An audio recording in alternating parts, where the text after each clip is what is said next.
Hello, friends, and welcome back to All the Things Sword of Truth, the alcohol-fueled chapter-by-chapter reread of the Sword of Truth series with a drawer full of crap brew inside. I'm Jade. And I'm Nate. And today we're going to be talking about Chapter 27 of Stone of Tears.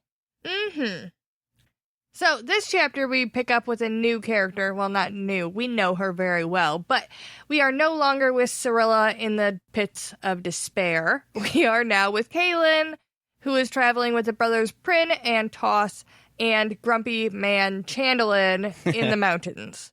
They have come across the abandoned city of Abynicia. Yes, Abynicia. Yes. We just looked this up. It's weird. It's a weird word. And this is the crown city of Gallia. Gallia. Damn it! See? The home of Cirilla. So these three are moving north toward Aydindril through the winter storm. So Kahlan has a nice new fur coat that they made for her out of wolves. I mean, I'm assuming it looks pretty badass. I want a wolf jacket. Yeah. But she's, considering everything she knows about wolves and, the whole brophy of it, she's not super thrilled about that idea. And I guess at least the men didn't take pride in it. They, respected the spirits of the brother wolves. Yeah, I mean, it's a big difference between what they did and, say, a 101 Dalmatians type scenario. Well, and they explain, I don't think Kahlan would have made it without it, I think is what the point was. They were like, it's going to be fucking cold, you need this. Yeah, I think if it's a matter of keeping her alive, then worth it.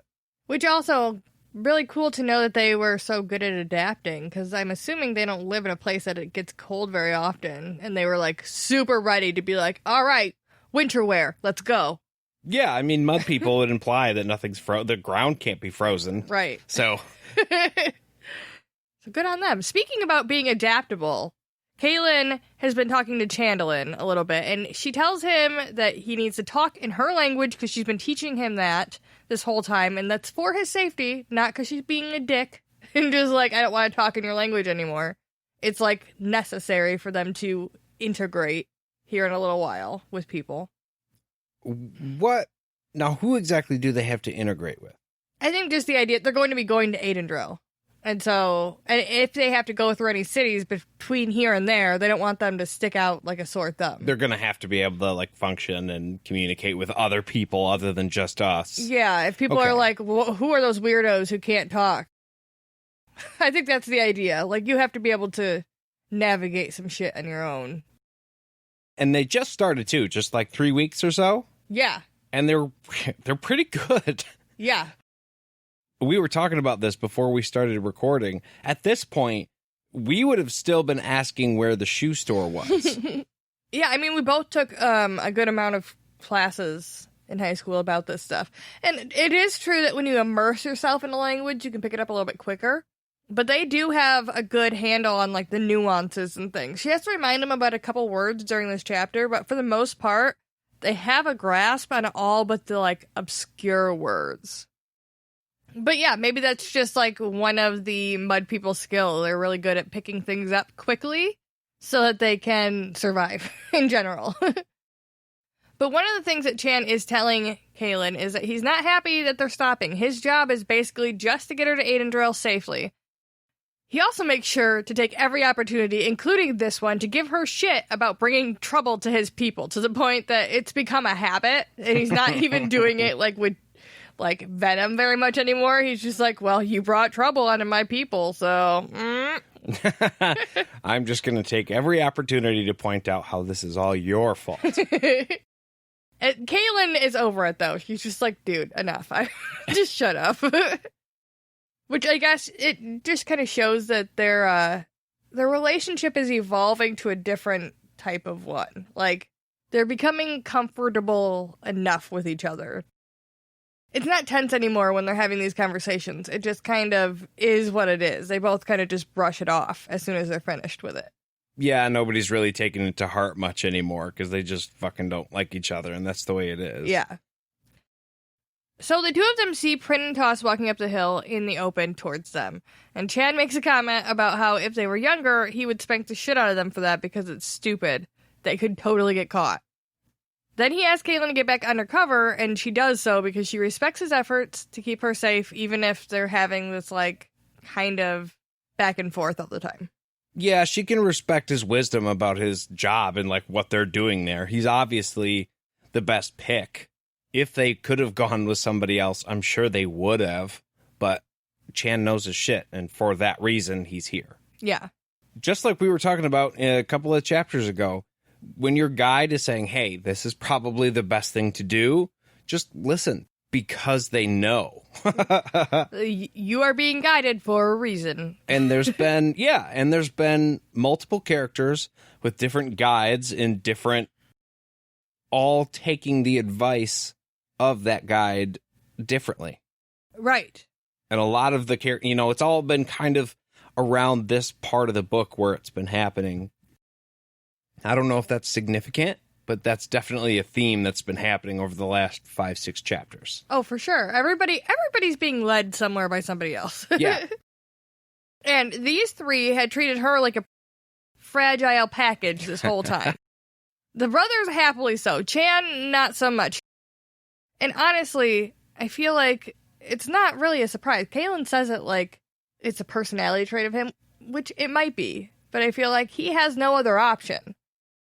No, if he goes back to the Mud People without Kahlan, they're just going to assume that he killed her, and he's going to be banned at least, but probably killed.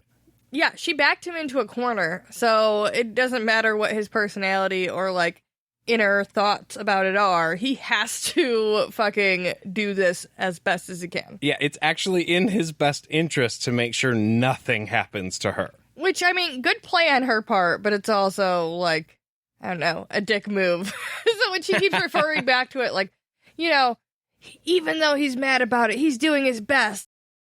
Like, it's a good thing on him. It's, like, you can't even tell if it's him or just the obligation. That's what makes him dangerous, too. Even just knowing that he's having that conflict about you right now, like, I don't like you, but it's in my best interest to keep you safe. If he is your sole bodyguard, all it takes is one time of, I see that arrow coming and I don't really want to do this anymore. I will take a slight step to the left and problem solved. Like, hey, I did what I could. He's not really one to give up, so I don't see him being like, fuck it, we'll just let her get killed and then I'll get killed myself, really being his choice. But No, I just feel like at some point, if you know that even if you try your best, she could put herself in danger, or somebody could just come out of nowhere and pop her, and you're fucked.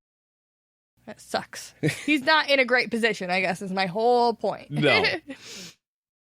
Kahlan says it's her duty to know what happened here, and Chan questions it, saying he thought her duty was doing what Richard said and getting to Aydindril.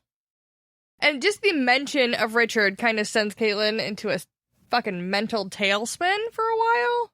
Yeah, I mean, which I understand, but also, we're already going away from the plan. Don't deviate, like, mentally. Let's focus up here. Yeah, because she goes pretty deep into her thoughts for a minute, so I can only imagine she was standing there staring off into the space, like... Prit and Toss are just looking over her shoulder like, Kahlan? What the hell? What are we doing, girl?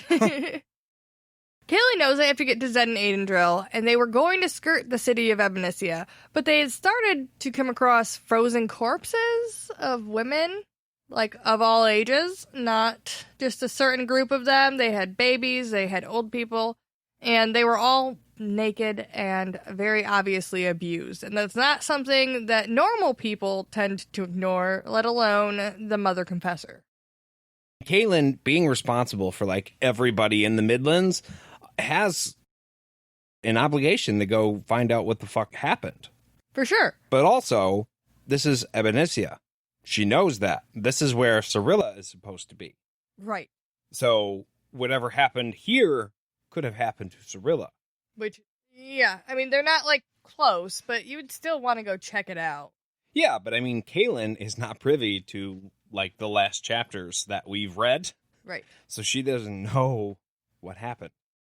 And last we knew, Galea wasn't completely sacked. They were still looking for help when Cirilla got to Aydindril.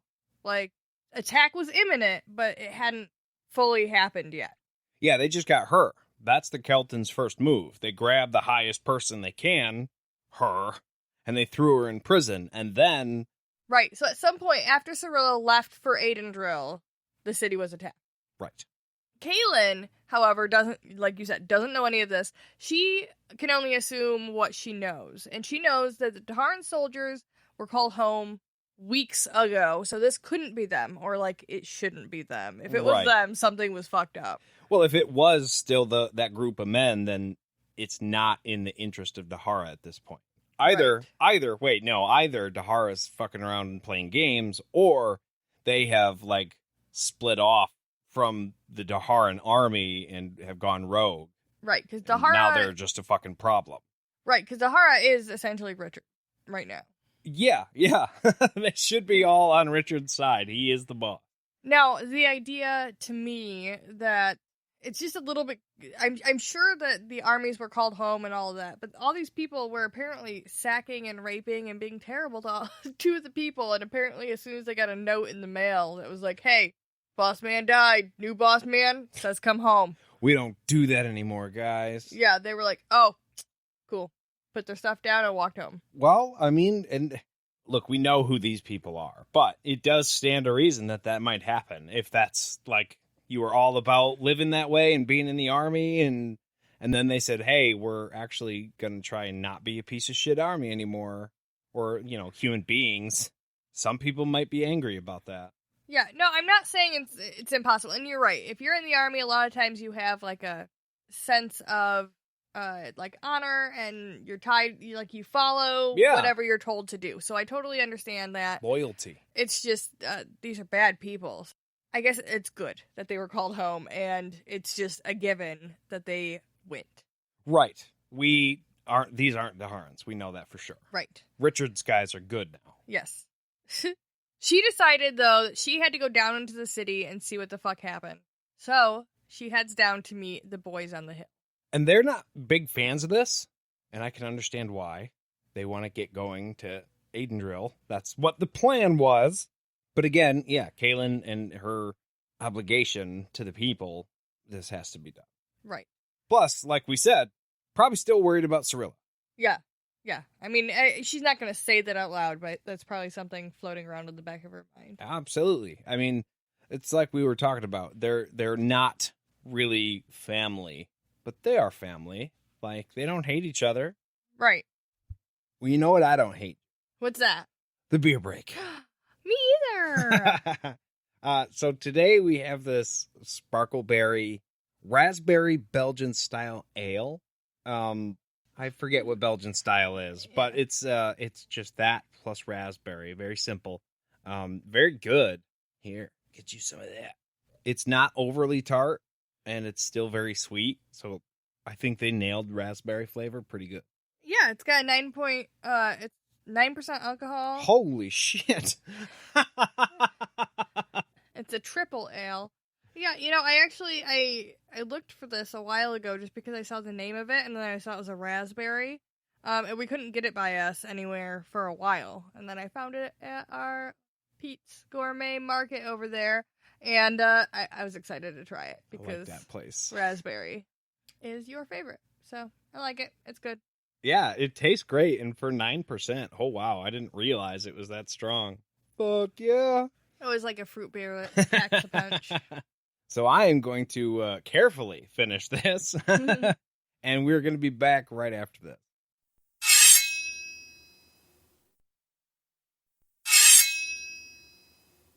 And we're back. So, once Kahlan gets to Prin and Toss, they tell her they had stayed outside the walls like she instructed, but they had seen enough to know what had been going on. There had been a battle, and there's many, many dead men everywhere. Kahlan is overcome with dread about what took place because, yeah, now we know this is a place that she's been before. She knows the people there. She cares about them to an extent.